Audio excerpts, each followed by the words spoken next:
Welcome to Money Talks, the ultimate financial news upload, where knowledge meets in Parliament join the money getter duo, CC and Cecil B, as we unravel the mysteries of finance Monday through Friday at 8 p.m. From the latest in fintech, cryptocurrencies, real estate, electric vehicles, IPOs, and Wall Street, to the rise of robotics and AI, we cover it all. So tune in as we shine the spotlight on how Black entertainers and creators alike are shaping finance and tackling IPOs, giving you the information you need to thrive in today's economy. This is Money Talks. Good evening. Today is Tuesday, April 8th, and I'm doing your daily 8 p.m. Money Talks upload. So today we're going to be talking about Detroit. They have a new evangelist, and he's preaching entrepreneurship and equal access to business resources. Send Bill with that Larry Brinker Jr.'s vocational life and label him an entrepreneur, investor, mentor, or CEO of his family-owned and operated Brinker Group construction service company with more than $4 billion in construction projects. All of those titles would not do justice to explain or describe Larry Brinker Jr. Today, he's not only all of those titles, but he's becoming one of the most prominently city of Detroit's greatest business evangelists. Brinker talked with Black Finance to share his underlying passion for business growth in Detroit and why he continues to be so bullish on a city that has many barriers to keep it from thriving. Brinker says, "We have a slogan where we say, we were in Detroit before it was cool, and a lot of our business competitors are coming to the city now. The feedback we're getting is the government is better than in the past and is more able to help businesses function in the city. Authentic Detroiters have been committed to this community for 30 years at Brinker. We put our business in an enterprise zone, making sure we can not only succeed, but help beautify the community we're in. Now we're seeing a new movement of people migrating back to the city.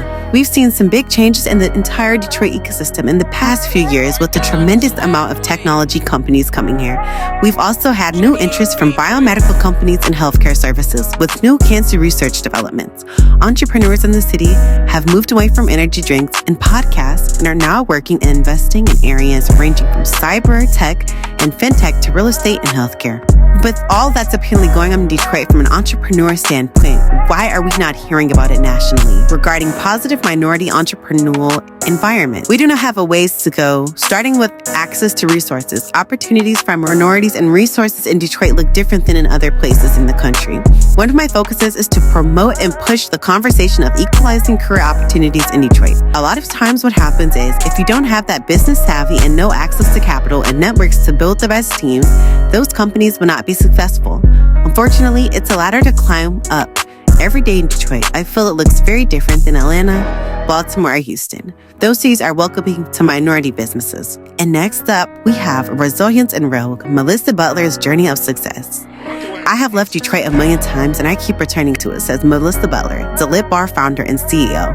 After residing in cities like Atlanta, Los Angeles, Miami, and New York, the beauty entrepreneur brought her booming beauty company back home in 2019. At that time, the company had bounced back from rejection of the Shark Tank in 2015 to negotiating its first major distribution deal with Target just 3 years later.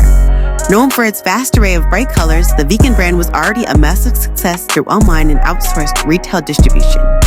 When it came to open her first physical location, Butler knew there was no place she'd rather be. "I was living in New York at the time and I just felt like New York didn't need me, but I could add a lot of value to my city." Butler recounts, while there might have been a coded inclusion that only some recognize automatically, she explains that Detroit has always been a part of the Lit Bar brand. Her product line is inspired by the city's unique fashion and beauty aesthetics and the thriving hair culture surrounding Butler since childhood. Much of the marketing campaign around the Lit Bar's 2022 collaboration with the fellow Detroiter Mia Ray, amply named the D-Girl collection, was drawn from her experience of a teenager, getting to know the city and figuring it out. What to adopt into how she would present herself to the world. Whether on a conscious level or not, Butler is pouring back into her city the same ways that it poured into her. She speaks of Detroit with a fondness that speaks directly to the nurturing environment she evolved in here since childhood. And for her, one of the greatest attributes of the environment has been its ability to center Blackness, she explains. With her much While much of her success is due to her grit and unwavering confidence, her ability to define success on her terms is what continues to further her horizons. You have to figure it out. What does success mean to you? Not every business is going to be $1 billion business. Not every business is going to be $1 million business. But that doesn't mean that those businesses aren't valid. We've gotten caught up in the hype of businesses that we forgot that business is just like the beauty and that every one of them is unique. You just finished an episode of Money Talks. Let me know how you're feeling in the comments below, and make sure to check out our other YouTube channel, 734 Listening Library for self-help books and shorts. See you at the top. Holla!